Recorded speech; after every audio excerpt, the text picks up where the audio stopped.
नमस्कार दोस्तों, खिलजी वंश की शुरुआत करते हैं, है ना। पिछले लेक्चर में खिलजी तक आ गए थे। तो खिलजी वंश का जो संस्थापक है, जो स्थापना किया था, वो जलालुद्दीन फ़िरोज़ खिलजी। ठीक है, 1290 में शुरुआत किया। डेट तो पूछता नहीं, याद करने का भी ज़रूरत नहीं है। ये क्या था, जब बलवन के समय ये कहाँ था, नॉर्थ वेस्ट का कमांडर था, है ना। लड़ाई करता था नॉर्थ वेस्ट है, आपको पता है, पिछले लेक्चर में सब चीज़ें बता चुके हैं। अलाउद्दीन खिलजी तक आ गए थे। अलाउद्दीन खिलजी था किसका, इसका भतीजा कहिए, और ये भतीजा को ही बना दिया था दामाद, या दामाद कहिए। ठीक है, और ये जलालुद्दीन खिलजी को किसने मारा, इसी का दामाद यानी अलाउद्दीन खिलजी। ठीक है, यही जलालुद्दीन खिलजी को मार दिया और सत्ता पे बैठ गया। किसके सत्ता पे, तो खिलजी वंश की सत्ता पे। ठीक है, तो हम लोग अभी देखते हैं अलाउद्दीन खिलजी।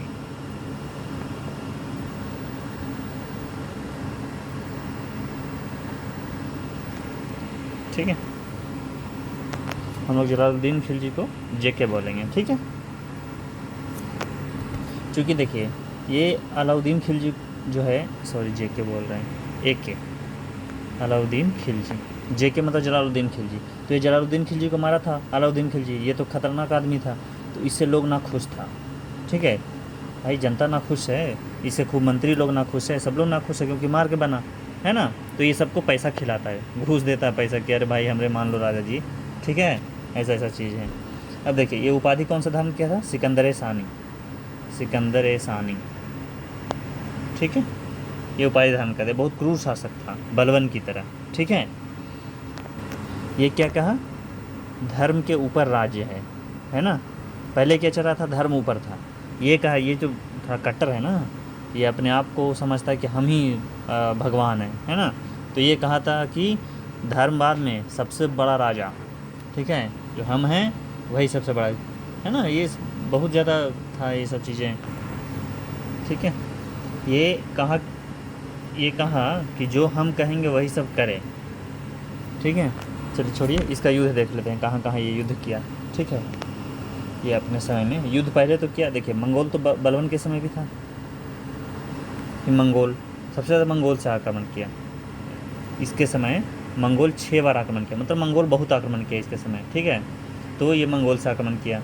अलाउद्दीन खिलजी का सेनापति था जफ़र खां, यही सबसे ज़्यादा इससे जफ़र खां, ये मंगोलों से लड़ा 6 बार।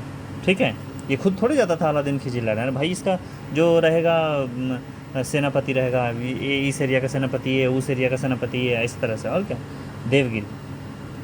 देवगिरी से ही तो जीत कर आया था अलाउद्दीन खिलजी, जलालुद्दीन खिलजी के समय, जिसको मारा था उसके समय ये देवनागरी से ही तो जीत के आया था। बहुत सारा सोना वोना लाया था, मूवी में दिखाया है।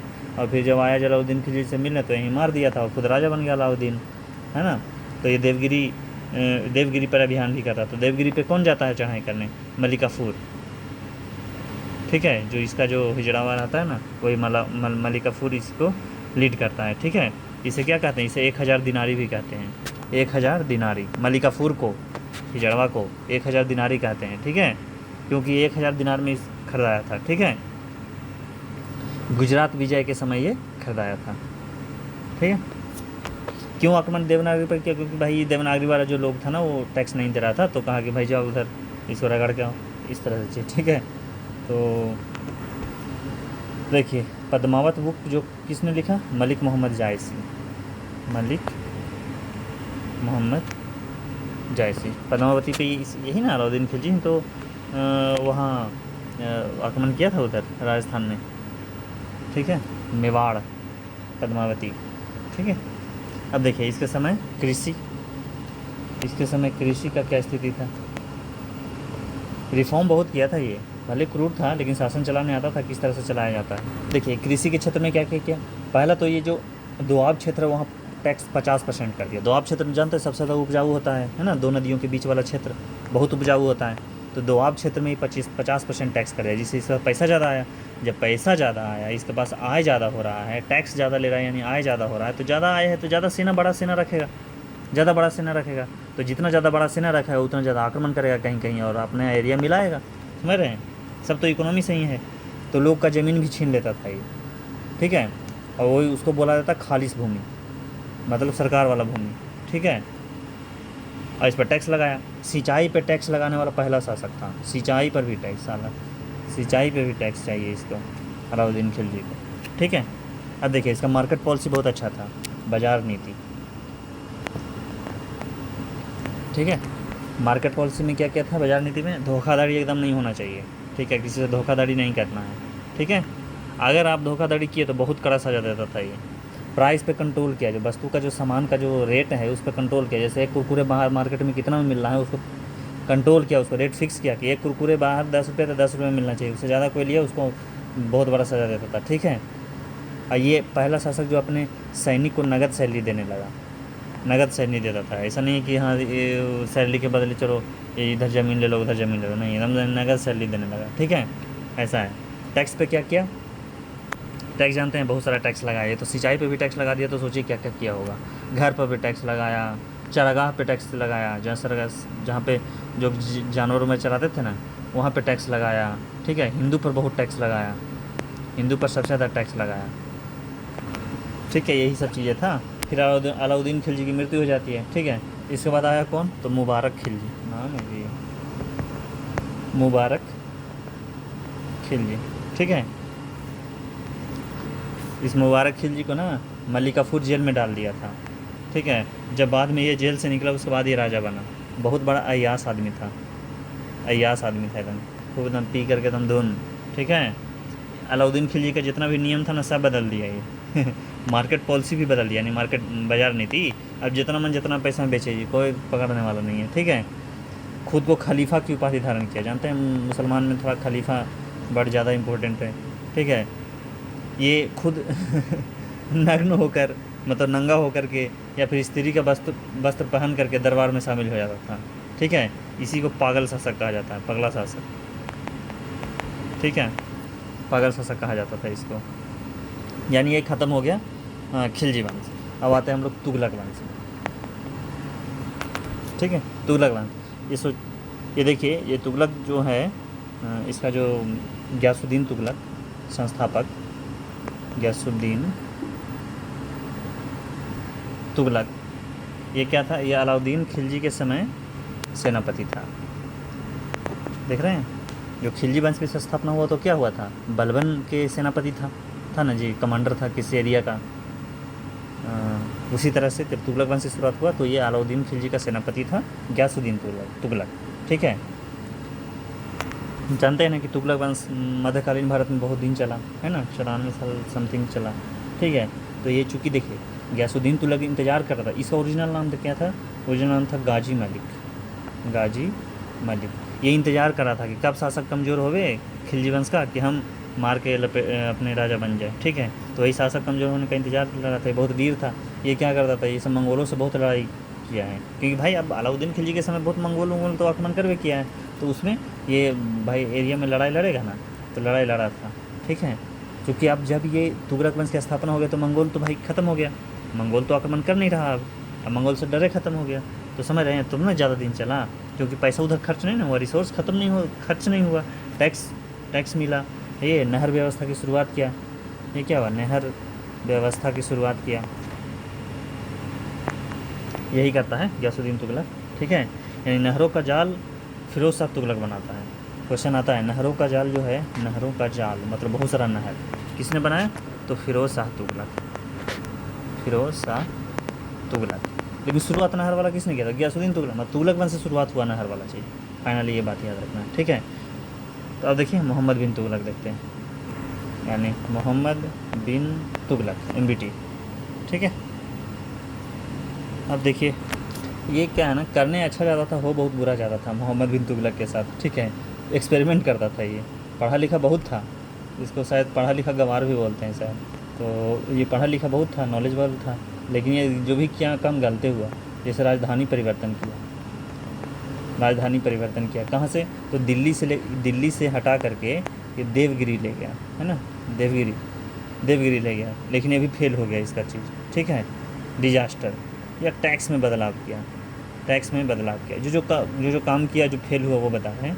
ठीक है। दोआब में टैक्स का बहुत वृद्धि किया, लेकिन टैक्स जो कलेक्ट करने वाला आदमी को बहुत चोर था, वो सब लूट ले, मतलब जैसे चोर आदमी, अरे भाई घूसखोर वाला आदमी को क्या कीजिएगा, सरकार उसी से तो परेशान होता है।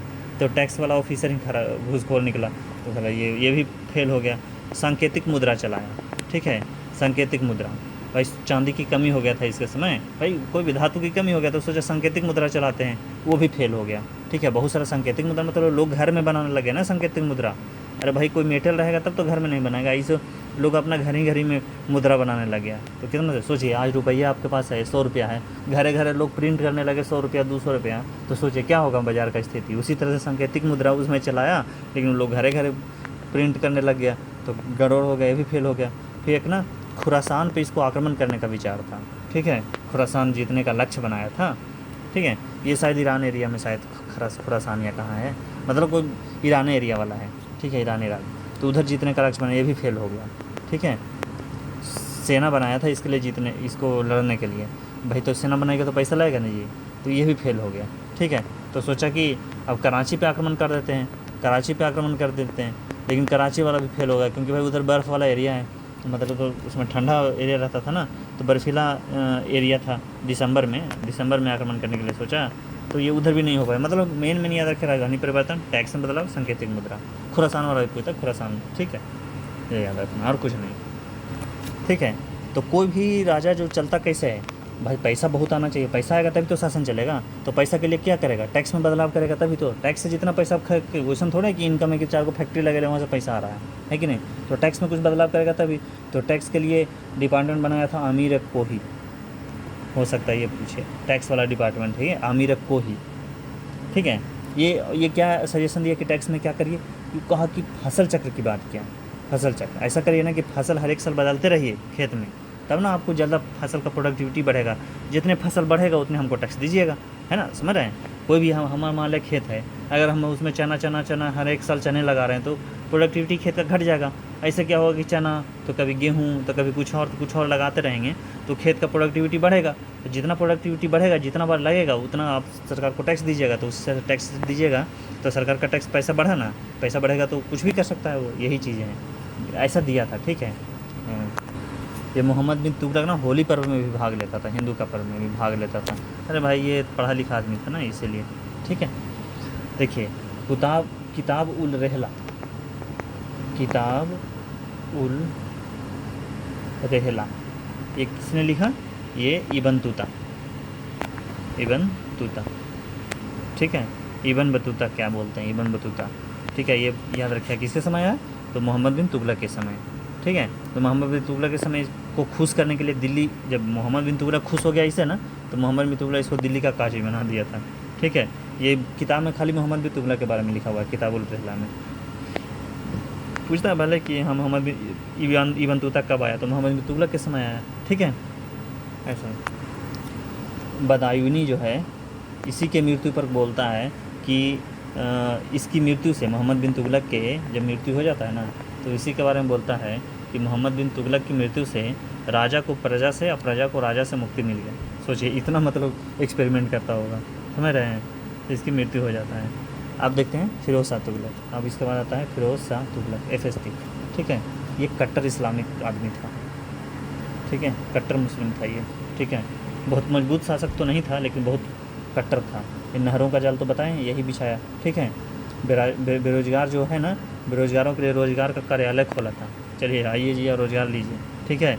गुलामों के लिए अलग डिपार्टमेंट बनाया, ठीक है। इसके समय बहुत ज़्यादा गुलाम हो गया था। बहुत सारा गुलाम रखने का मतलब क्या है, अरे भाई कोई गुलाम मतलब क्या हो गया भाई, मतलब पैर दबाने वाला आदमी, ये करने वाला आदमी, वो करने वाला। गुलाम रखेगा तो पैसा दीजिएगा नहीं जी, पैसा कहाँ से दीजिएगा, सैलरी तो चाहिए ना उसको, हैं। तो इतना गुलाम रखने से क्या हो जाता है, यानी कट्टर इस्लामिक था, पागल। ये ब्राह्मणों पर जजिया टैक्स शुरू किया, बताए थे जजिया टैक्स में कि ब्राह्मणों पे जजिया टैक्स शुरू किया, ठीक है।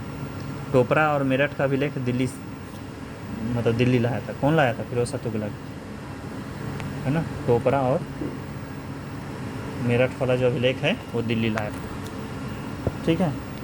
ये पूछता है ना टोपरा और मेरठ का अभिलेख किसने लाया दिल्ली, तो फिरोज़ शाह तुगलक। ये मतलब राजकीय खर्च, मतलब जो उस राज्य का पैसा है, सरकारी पैसा के खर्च पर ये हज की व्यवस्था की शुरुआत किया। जो हज जाना चाहता है वो सरकारी खर्चा पे जाए। सोचिए कितना इस्लामिक और कितना कट्टर आदमी रहा होगा ये, ठीक है।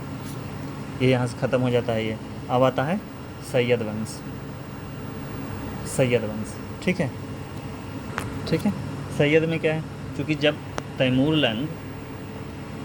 लंग भारत पे आक्रमण करता है ना, तो ये मुल्तान मतलब पाकिस्तान वाला एरिया, नॉर्थ वेस्ट का एरिया, मतलब जितना भी पाकिस्तान का एरिया है, सिंध वाला एरिया, सब जीत लेता है।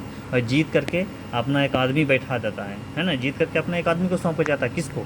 खिज्र खां को, खिज्र खां, ठीक है। इसको सौंप के चला जाता है। यही खिज्र खां जो है सैयद वंश की स्थापना करता है। कौन करता है? खिज्र खां, ठीक है। ये अपने आप को पैगंबर का वंशज बोलता है, पैगंबर का वंशज, ठीक है। सब अपने आप को यही बोलेगा, ठीक है। इसके बाद आ जाता है, चलिए ये ख़त्म हो गया सैयद वंश। अब आता है लोधी वंश, ठीक है, लोधी वंश। इसमें क्या वो देखेंगे, पहले देखिए तो बहलोल लोधी, बहलोल लोधी, ठीक है। दूसरा आएगा सिकंदर लोधी, तीसरा आएगा इब्राहिम लोधी, ठीक है। ये जो है ना सबसे शक्तिशाली था। इस वंश का सबसे शक्तिशाली शासक कौन हुआ? तो सिकंदर लोधी, ठीक है। अंतिम शासक इब्राहिम लोधी, ठीक है। स्थापना बहलोल लोधी, ठीक है। ये नेक्स्ट लेक्चर में करेंगे। इसको यहीं पे समाप्त करते हैं। धन्यवाद।